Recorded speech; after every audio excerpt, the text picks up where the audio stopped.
In my previous video, I introduced Taoism and spoke mainly about living in harmony with nature and not forcing. In this video, I will further go into the principle of polarity, which lies in the heart of Eastern philosophies. I hope this can be helpful to you.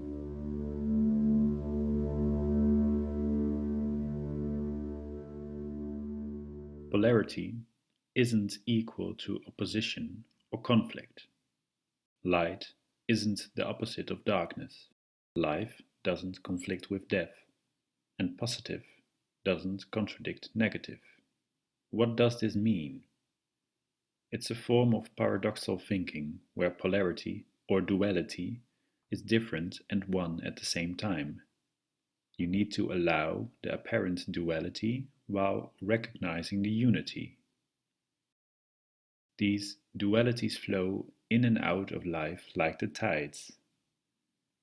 With the idea of polarity in our minds, for example, the desire for happiness will only result in frustration. The desire is creating a conflict against the negative side of the duality, happiness and unhappiness. You can't take away unhappiness, as this would mean there will be no happiness either. After all, to what would we compare happiness if unhappiness doesn't exist? Happiness and unhappiness are one. This is polarity. You can't take away one pole from the other, as this would mean they both don't exist.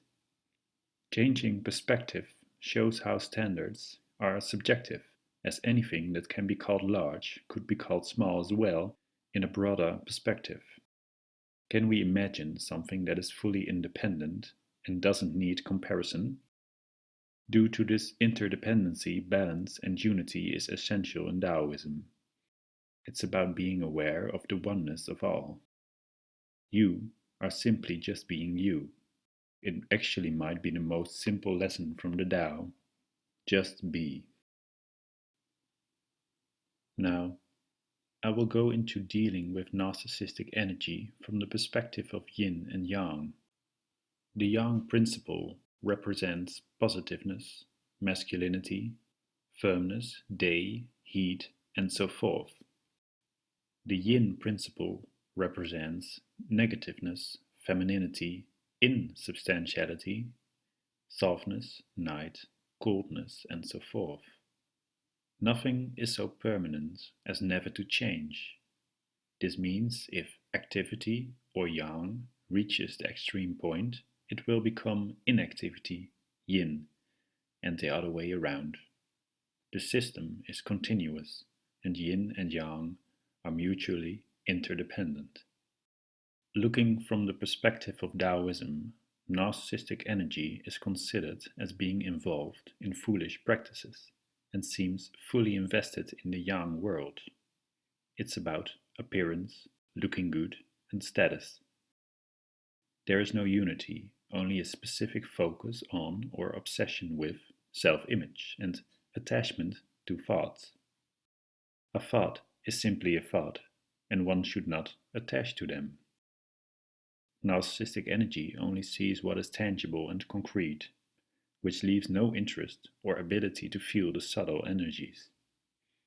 The yin world of gentleness and what's behind the surface seems completely unknown or denied. There will thus be no harmony in this energy. It means, when dealing with narcissistic energy, it might be wise to remain in the shadows and only show your hand at the right time if needed with a firm yang decision.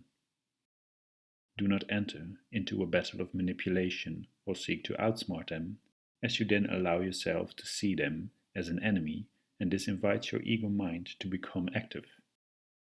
So, the essence is we should try to balance yin and yang, as they don't exist without the other. In Western society, we are used to distinguishing good and bad, hot and cold, and so forth. It creates a risk of losing unity. A person invested in narcissistic energy is an expert in distinguishing and comparing things. This doesn't allow for any unity in a relationship, and there is no space allowed for the other person. There will be no sincere intention, space to listen without judgment or openness for any criticism or feedback. There is an attachment to an own created truth, and therefore it's unlikely to transform your relationship. In some way, we can see a duality between an empath and a narcissist. In another video, I go into the unhealthy dynamics of this relationship. A few dynamics show clear dualities, such as taking versus giving, drawing all attention versus living in the shadow, and narcissistic needs resulting in chaos versus the empath's nature to seek harmony. What do Yin and Yang tell us about these dynamics? It's clear, narcissistic energy is very unbalanced, but the interesting thing is that the empath's energy is unbalanced as well because of that. It results in dependency on each other. Narcissistic energy will be fully invested in the Yang world, and the empath will be pushed into the shadows. Breaking free from these dynamics is a great release from all built-up tension and disbalance of being disconnected from your true self. The empath can restore their disbalance by learning to state clear boundaries and be firm in protecting them. This is their Yang side to be activated. Being balanced, an empath can stay close to their Yin nature by being gentle and soft, but use their Yang side to firmly protect their boundaries. This is a powerful state. An empath might focus on trying to heal the other person with compassion or being spiritual. In essence, they don't treat themselves in the same compassionate way by ignoring their own needs and feelings to help the other. This is where shifting the attention from the narcissist to yourself would be very powerful. You then first give yourself kindness, compassion, and love. From Yin and Yang perspective, the balance is regained by finding the connection with your true self again. Yes, this is easier said than done. It might feel big or hard to connect with yourself and nature all at once. Luckily, you can only ever take small steps in the here and now. Taking small steps in the right direction will thus always be enough to change. It's a challenge to deal with fears, insecurities, and doubts, even without narcissistic energy in your life.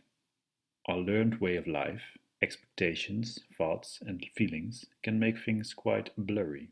Narcissistic energy around you could make it even more urgent to find your true self, as it pushes you in the wrong direction towards the dependent mind, which is the ego mind.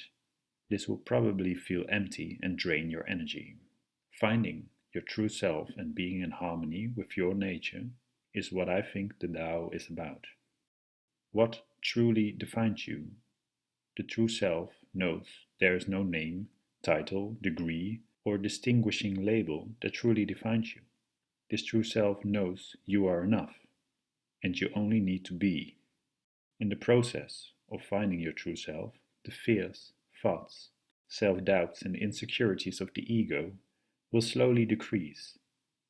You might feel many things, such as shame, guilt, self-doubts, and have fears. You are here though. You are enough, and always will be enough.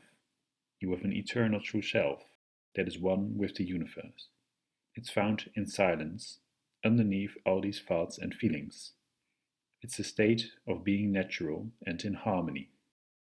I hope this video provided some insights or was helpful to you in some way.